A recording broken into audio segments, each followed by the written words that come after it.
Welcome back, WNST, Towson, Baltimore, and Baltimore Positive. We are merging the streams here. If you've been out, checked out our website going into the weekend, and it's a big week. First off, we used to call this, for us old 98 Rock listeners, we call it Rocktober. And it was Rocktober was great because, like, my birthday's in October. So I'm a couple of weeks away on that. We used to be about World Series and ALCS championships and college football and maybe an election every 4 years. Bill Cole is here from Cole Roofing. I tell you one thing, dude, that it meant here this week, and for anybody that loves the city and loves football, I couldn't go to the game. Luke went to the game. You couldn't go to the game. You've been to many games. We've watched Ray Lewis dance.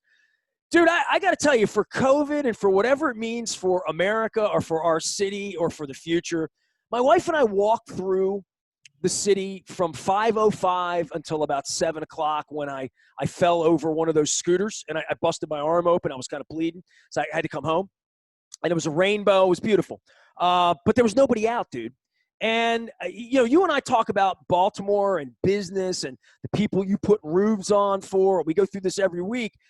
I just found it incredible that on a Monday Night Football game that we fought for years to get a team, the Goodyear blimp circling, and I walked around the circumference of the city from my house, down Light, across to the stadium, to the Checker Brewery place near where Barks used to be, all the way back, and there was not a living soul out on Monday night.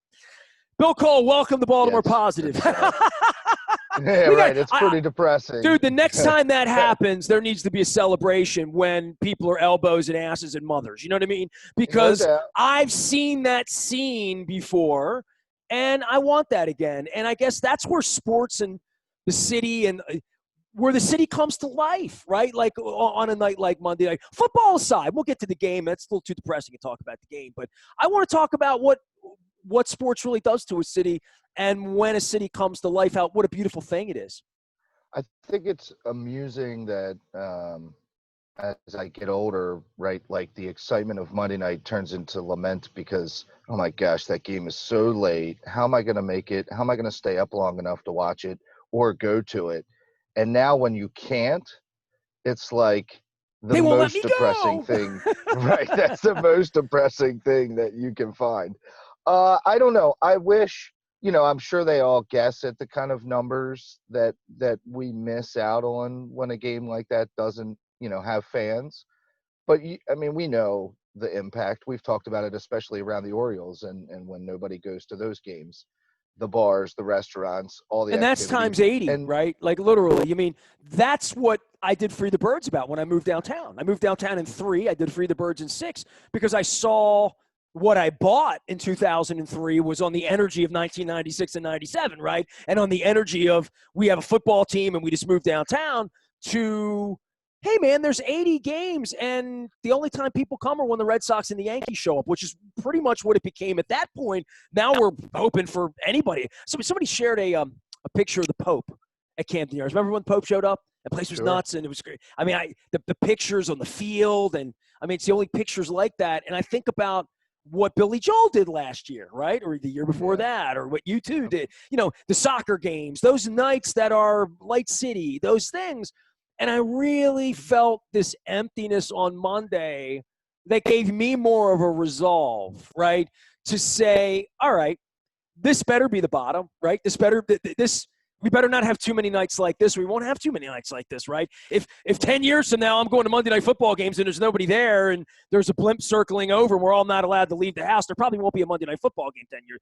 So I keep thinking to myself, the reason this is all here is to have all of us go out, gather, have community fellowship, love, spirit, high fives, purple, family, friends, tailgates, all of that stuff. And I think about all that we're missing. And, and that hits me in the heart. It hits me in the gut. It hits me in the wallet. It hits me in the spirit.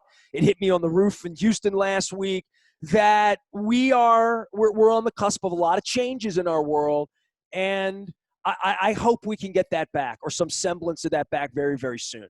Because we went from 100 miles an hour, right, 14-2, right. We're going to the Super Bowl, to we got a Monday night game. The two best players on earth are here. Everybody's here except oh, nobody's here, right? Literally. Right. I think the only maybe hidden benefit is that on Monday night, the energy and excitement would have been so high, and then to be let down by the team meant that Tuesday would have been like an epic disaster in Baltimore. And so maybe we miss the peaks and the valleys. We're just kind of humming along like mediocre, like life sucks for everybody. Someday we'll get back to normal. Just get up, go to work, away. So I don't know. I mean, it's really strange. It was strange. I left work Monday and I got in my truck and I'm like, holy cow, I should be heading to like a tailgate lot somewhere and doing something, and there would already be a buzz around town, and you know, Joe and it was Enoch just would already nothing. be It was dogging just John nothing. Harbaugh in a lot, Yeah. right? By 7:15. Yep. It was just nothing. And I don't know, like our kids, like where do our kids, that next generation of fan, and like how do they all interpret all this stuff? I mean, kids are pretty resilient. They don't really pay much attention, or they don't. I shouldn't say they don't pay much. They don't notice shifts like that occur for us. They put masks on, they don't really care. Like it's just not a thing. Oh well, it's. I told somebody, I don't think it was you, but like we just got done telling them they had to put shoes on when they go outside. So now we're telling them they got to put a mask on. It's not that different, right? They're cool. It's like, yeah, okay.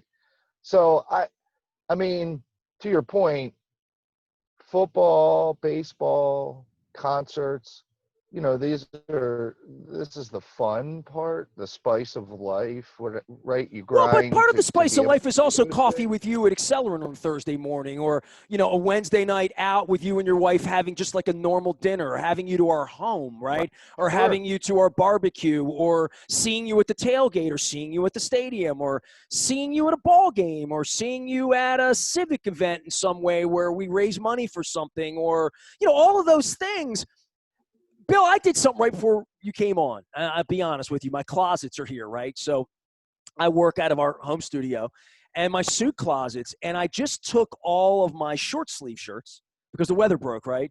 And brought them in and put them in the alternate closet that I don't go into often. It's literally, they're right next to my Skipjacks jersey and my Dundalk High jacket that sits in the back, and next to my wife's wedding dress that's in the bag, that from 17 years. So, like, they're literally back there because I don't feel like I need them. I don't feel like I'm going to Florida, Arizona, the Caribbean, Right. Hawaii, Ocean Right. City, Assateague, Miller, Hart. I'm not going to any of the islands, right? Anytime soon, right? Uh, uh, maybe Gibson. I'm not sure. But so I changed the shirts, and I said to my wife, I'm like, I just brought all these nice shirts in, and I got a couple of nice jackets to wear, and I don't have anywhere to wear them. You know what I mean? Like, Yeah. I just brought the nice jackets in, and I'm like, why did I even bother doing that? Because I'm not going anywhere. I'm not coming out to see you. And there is this, and the darkness is coming, right? Daytime's going to get this depressing thing that could happen for all of us. And I need to make sure, for me, for you, for all of us, that doesn't happen, right? And part of that is thinking about the next time Pearl Jam's coming, or the time they're going to give me that shot that's going to hurt for the immune thing that, we're going to have, right? And wondering when the blimp circles the city when Lamar's 27 and making $18 million a year, and Patrick Mahomes comes back in here with another Super Bowl or whatever, that there would be a game that we would all come together and do what we used to do. And I don't know that they say the old normal will never be the new normal again. I hope the new normal isn't that we don't go to opening day for baseball, or that Accelerant isn't there for me to have coffee in the morning, or whatever that thing was back in March that I wanted to be there. Mick Jagger being alive and Keith Richards, which we're always wondering about, right? But all of those things that you wanted to have happen, that they're still there. The one thing that's still happening, though, dude, is football, right? Like, the game started, you're home, and if the game was in Kansas City, you'd have been Well, happy in your man cave, right? I don't know about in Tennessee and Minnesota now. So it's Mm-hmm. Mm-hmm. propping its head up. Mm-hmm. It is odd. It is. it doesn't seem as weird as baseball without fans. Um, like I don't know why that's any different. Um, Like you can maybe get into the movie. You know what I Yeah, mean? like Like maybe I'm just more of a football fan. I don't know, like maybe that's what it is for me, and maybe baseball people don't have that issue that I have with it just feeling weird like spring training and well, just not. baseball stops a lot, right? Yeah, Like the ball goes into play like this, and then there's grabbing the nuts and stepping off the mound and reading the signs and stealing the signs and banging on the trash cans, right? yeah, All the stuff they do. I think football lends itself to, okay, we got to play. We got 20 seconds. We're going to run another play. Who's in? Who's out? All right, here we go. Here's a replay of that play, and here we go. We're at the line of scrimmage. We're thinking, right? So that's why nobody goes to pee at football games, right? Literally, right? right, right. Yeah, I I think it's hard after, like, I think to your point, early on, people were thinking about the things, oh, it's okay. Summer will be here soon. This will be gone, and we'll be able to go on vacation. And, all that time we spent inside in March and April, well, it'll be okay, right? We're going to get to go on vacation. And now you're in this protracted time frame. And the longer it goes on, my assumption is that the more of the change becomes like deep-seated change, right? Like it doesn't reverse, and that's around the hugging and the handshaking. And, I just think we still live in such an unknown time, like lack of information, lack of trustworthy information, not sure what's okay, not sure what's not okay. I think that's the general underlying stressor for everyone. You know, oh, does that guy have it? Does that woman have it? Where can I go? Oh my gosh, I got to go to the grocery store. Like it's just that. And, Well, and we and I passed a just lady in the hallway who forgot her mask, right? Like she literally was just coming up from the car and she had her bags and stuff. And like, she's clearly a nice lady, right? So she like puts her arm up and's like, sorry, sorry. And I'm like, putting the arm up, saying, expectorating you're sorry into this space is probably the wrong thing to do. It's probably what I have done, which is the old, I got bad breath. You know what I mean? Like, like right. put your face away from them to show respect. And I know I told you all this stuff when I got back from Asia last year. The bowing and the respect and the eye contact. And when you present money, when you present your business card, you present it out straight. And all of these sort of customary things you do to show humanity, right? Like when you're in Asia, you make eye contact to let them know you're alive, literally. And I think you shook hands to say, my hand's clean, your hand's clean. This thing that happens is a bond. It's a trust thing, right? In our society. And now I I don't know think where the that's trust is. Is the trust in your eyes when you're wearing the mask? Because I look at a lot more people's eyes now than I ever have. so 2 points there. The hand thing, your comment about my hands clean, your hands clean, and then you went to bond. I agree with the bond. I don't agree with the clean because we were never trained to worry about that, right? Like, yeah, you were supposed to wash your hands, but I never thought about whether your hand was clean when I went to shake it. It's the I kind of only thing I assumed it ever was, thought about, dude. You know why? Because I would shake yeah, 1,000 hands at the barn on Monday night, and I wake up with the flu on sure, Wednesday, and sure, I would wash my hands for 25. It's why I don't get sick, dude. You know what I mean? Like, it's why I'm right. on the radio every day. It's why I don't get my wife sick. But I have a different level of hygiene, especially after my wife's illness. But Cal Ripken never shook a hand because he was afraid it would get him sick, and he'll tell you that. I mean, I he never missed a game. And I get it. I get it. And like I say, that's just a blind trust on my part. That's probably built on no level of any kind of It was a information. That societal thing that was here's what never we really a do. clean thing to do, Right, right? right, Yeah. right. But I do believe the bond. And then to your second point about the eyes, I just got done reading a friend of mine in her, she was quarantined. She's in the customer service business. She wrote a little article, like a little ebook about how to be a customer service representative with a mask on because it is significantly different.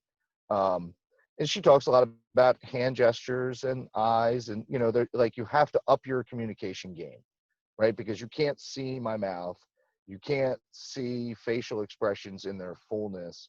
So I think it's interesting that you have to look at people in the eyes more often. That's definitely what I would believe is more positive for humanity, right? I've To had look people in more the eyes. positive interactions by far than negative interactions since COVID. Now, that being said, the first day I went out, I had a really negative interaction in a supermarket with an a-hole, and it sort of colored my vision for it in the beginning part of the pandemic, is how people were going to react and how people were wearing masks everywhere but on their face and around their nose. And that still drives me a little bit nuts.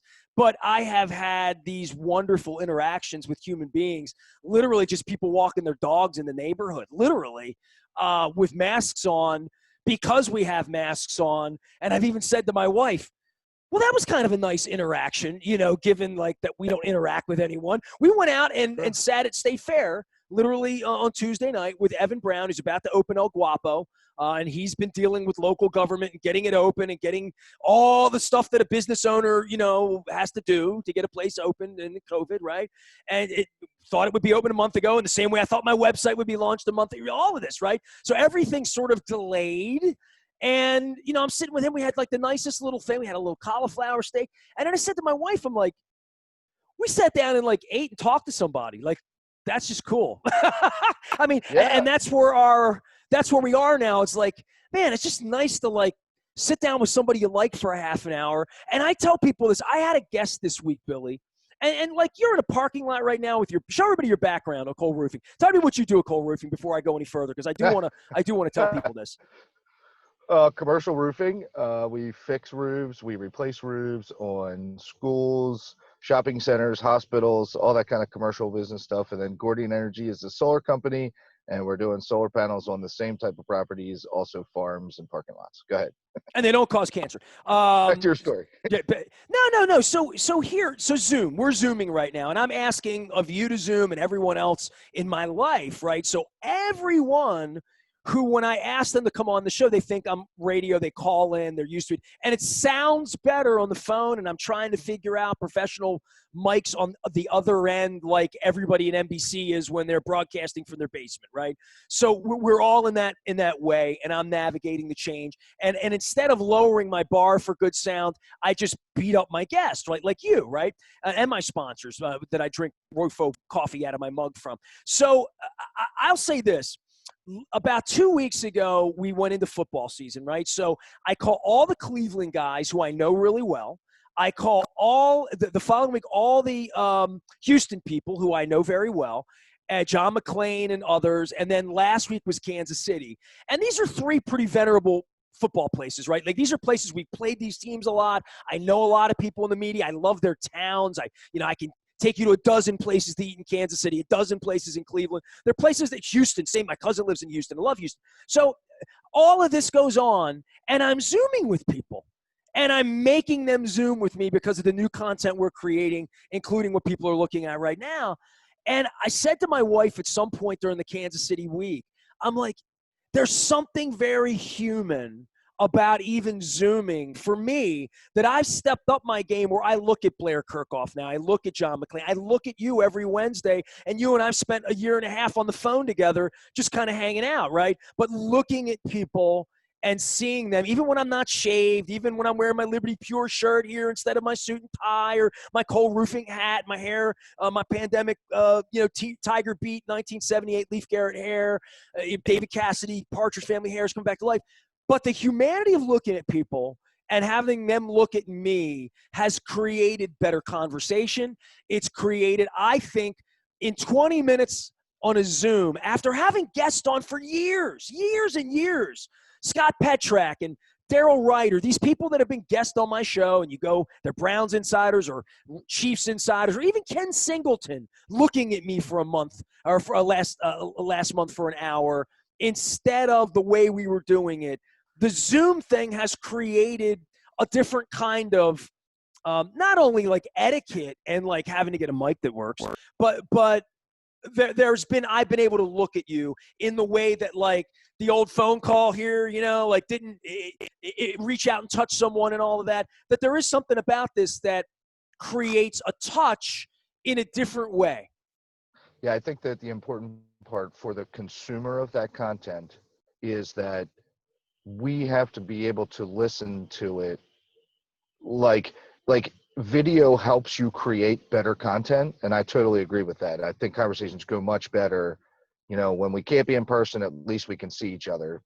There's a lot of clues, a lot of things that go on that make us jive better when we're talking. You know what's even funnier is that you're flickering while you're doing this on the videos. Yeah, It's even better. sorry, it's perfect. Max headroom. I just want to point that out. That's all. Yeah, I can hear you. I just can't see you. well, not much to look at anyway. At least you're speaking clearly, though. You are. So you create better content. The question is, when am I consuming that content? Is it still the primary place in my car driving around, right? Or are we able to then transition, your web platform and other people's platforms and where that content's created, and consume that, at 8 o'clock on a Tuesday in front of my television on the sofa, because, there's really nothing else on TV that I want to watch. And that's the flip that it's totally possible, right? Like that's totally easily done.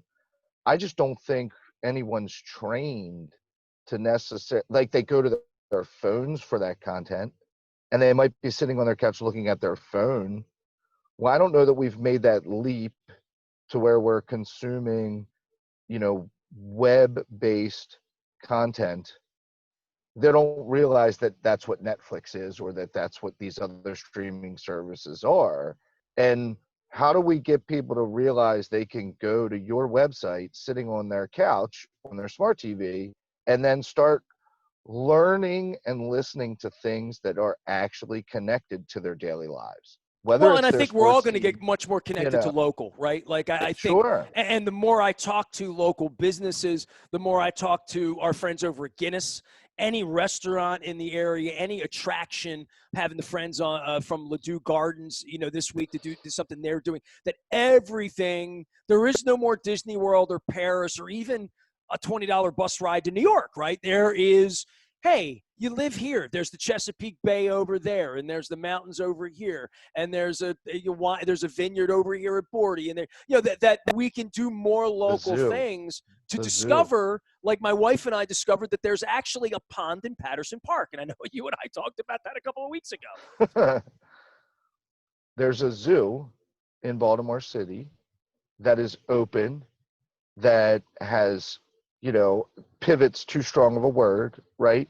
But has figured out how to bring people in, control the numbers, provide an extremely safe environment. Like, we went on Saturday. It was awesome. I think the animals are equally tired of being stuck inside. So they were all out, like, flaunting and showing off for people. By the way, Don Hutchinson told me that back in the spring. We had him on. He was running, and Kirby Fowler was coming in. And Don said, like, literally, it's heartbreaking for him to walk around there after a month of COVID, and the animals haven't seen people in a month. Like, literally. And we can make the case for PETA, and I'll hear all of that. But these animals are used to that and need that, I think, as much as we need each other. And to hear that back in April, I'm glad that we did have a summer where some people got to take their kids out and see those penguins, hope and grace. Definitely. I think the part that gets misstated or not talked about enough is the amount of conservation work that the zoo does. And the people coming there is what helps fund all that work. So yes, it's a zoo, but it's also this massive operation going on behind the scenes to understand the animals, to conserve, figure out who's in trouble, why they're in trouble, and all that. And that's the piece that when you go there, you can find out about. And then all of a sudden, so it's not just sort of like this sideshow to the circus, right? It's like there's legitimate science going on there. And for me, it was like 3 hours of normalcy. Not exactly normal, right? Like there was some face masks and the traffic controlled. You got to go this way. You can't go that way. But Man, it was pretty darn to walk around. I mean, it was a nice day. All The right, weather dude, you was a talked little me into it. I'm going to overcast. I do it. I'm mean, going to do it. It's fall, man. The leaves are going to be changing. It's going to be beautiful. I'm going to call Kirby, too. Is that cool? Can we do that? call Kirby, go walk around with Anybody him. I sees mean, he Kirby would love Fowler, tell to. him I'm looking for him, all right? Absolutely. Is that good? Hey, look, I got to do one thing. Bill Cole's here from Cole Roofing and Gordian Energy. Even though he's on a weird Wi-Fi and he looks like Max Headroom, it's okay. He's going to look better than that on the new Baltimore Positive if you go out It's to the front. more fun that way. It's more fun that way, It's more right? of a Like if it challenge was this too way for good, sure. then you wouldn't be able to give me a hard time about my bad connection, right? I got to give you a reason to beat me up. Well, just fix it next week, all right? I mean, we're in the professional business here. So listen, next week there'll be something that's not this week, which will be look, man, I can tell by your accent that you come from a family of people that will refer to the team formerly known as the Redskins as Washington, right? Oh, And definitely. this is a Baltimore-Washington week. And I remember when this was something. There was a Baltimore-Washington rivalry, and I don't know where that's gone or what's happened. And I know you paint some roofs down in the district as well and throughout the corridor. But it is amazing that it went from us and them to them not even acknowledging us to now, like, you can be a Caps or a Wizards fan. I mean, who would be a Washington football team fan? But the Baltimore-Washington thing that I felt so deeply in my heart as a Baltimorean doesn't really exist in the modern era in the way that I know it. I would agree. Um, I think that rivalry has degraded over time. Maybe it's just as we continue to grow closer together and more connected as a metro as opposed to two separate cities. You know, the volume of people living in Baltimore that work in DC, the amount of people in DC who are coming up and doing business in Baltimore. Maybe that just degrades it over time. I've never understood how anyone that lives anywhere remotely near Baltimore would like actively choose to be a Washington football fan, whatever that is. I mean, I don't know how that's possible. Maybe like if you're old enough, I right? know one or two people that sort of were, the kind of contrarian types, that when the Ravens came, they stayed on whatever their team was. I knew a guy who was a Raiders fan. Sure. I was an Oilers fan that traded in. My buddy was a Browns fan. My other buddy was an Eagles fan. They all traded in because we were like from Dundalk. You know what I mean? Like the Ravens were the greatest thing ever. And even though I love the Oilers, it was not that hard to put it down for me because it was my team, it was my thing, it was a fresh thing. I don't know what that impetus would be in 2020 to really dislike Jack Kent Cook or Joe Theismann or Burgundy and Gold or Hail to the Redskins or the Hogs or any of those things that we endured 26 years ago where we were forced to like watch their games and not have our own team.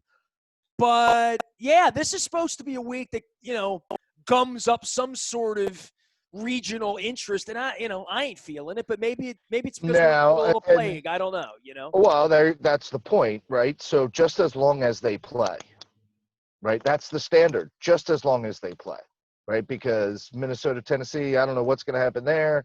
And I'm just worried that this thing will start to spiral. And that concerns me because I am finding, again, just these little interludes of old life normalcy. 3 hours of zoo, 3 hours of It's, football, and Bill can run Cole yeah, Roofing 60 hours a week. I'm fine. I'm fine, right? I am emotionally stable point, right? And my kids, my wife is good. Everybody's good, And the Yeah, game's just on trying to Sunday got at to 1 find o'clock. those spots, right? Right, Hey, right, dude, right. I love you, appreciate you. I know you got to run to a meeting, and I'll hold up the mug. Tell everybody where to find you. I threw you, my dear friend Nancy Longo down at Pier Point needed a roof. I threw her a note, but I try to do that for everybody out there. So at some point, you're going to need a roofer, and if you own a business, you're going to need Bill Cole. So tell them what you do, Billy. Yeah, coleroofing.com is probably the easiest way to find us. I think the focus today with the amount of uncertainty is, we have ways of extending the life of what you have now. Maybe you should be replacing a roof, but that's a pretty sizable chunk of money to invest right now. And with the disruption and concern, hey, look, maybe there's ways we can fix it, move it along, get you 5 years down the road, something like that. So we're doing a lot of that work for people. On the solar side, GordianEnergySystems.com, that is literally about investing in a way to reduce your operating expenses to make your business more profitable. Or in today, hey, is there a way I can trim and keep trimming? And we're looking for ways to save money so we can run more efficiently. And it's an investment that has to win against other possible investments that you would make. Well, you have a calculator. You can do the math for them, right? Yeah, absolutely. And the greatest part is, like, the sun comes up every day. So, it's pretty reliable. I have some friends out in Arizona who are explaining to me about how their deal works in their homes, when it's 108 out there in September. So, the more you explain it and the more I talk about James Bond and the man with the golden gun, trying to figure out the Solex agitator. Hey, man, I appreciate you. I hope that at some point we can elbow bump each other again. But until next week and the Ravens beating the Washington football team, I bid you adieu, Bill Cole. Thanks for coming on, bud. All right, buddy. Appreciate it. See, even when he thinks it's not going to make him feel better, it's always more fun for me to visit with Bill Cole around here than almost anyone. Bill Cole and our friends at Cole Roofing and Gordian Energy, a part of all of our incredible sponsors, including Planet Fitness. I want to give a shout out to the John W. Brick 5K and everything that Lynn and Victor Brick are doing there for mental health awareness, because it's a big week. Speaking of that, it's also Teachers Week, Teachers Month in October. I'm going to be reaching not only to Don Moeller, but to every living person who's ever taught me. So Julie Simon, Alan Stockett, Kathy Wassel, Julie Jonda. If I can find, let's see here, George Schulin. I'm going to be looking for all of you. Any of you who are alive, if you're alive and breathing and you taught me. Joyce Bucci, I'm looking for you. We're going to talk art, I promise, this month. So that all's going on, as well as $5 chicken sandwiches at Rofo. They have the chicken meal box deal that you know about. 10 dark, 8 white, $12. I'm going for the tenders because I'm in a tender kind of mood because I'm turning 52 this month, and it's my birthday. So that's it. Nasty at WNST.net. WNST.net and Baltimore Positive, merging the streams along with friends like Bill Cole from Cole Roofing. I am Nestor. We are WNST.net AM 1570, and we never stop talking Baltimore sports, Washington rivalry, and Baltimore Positive.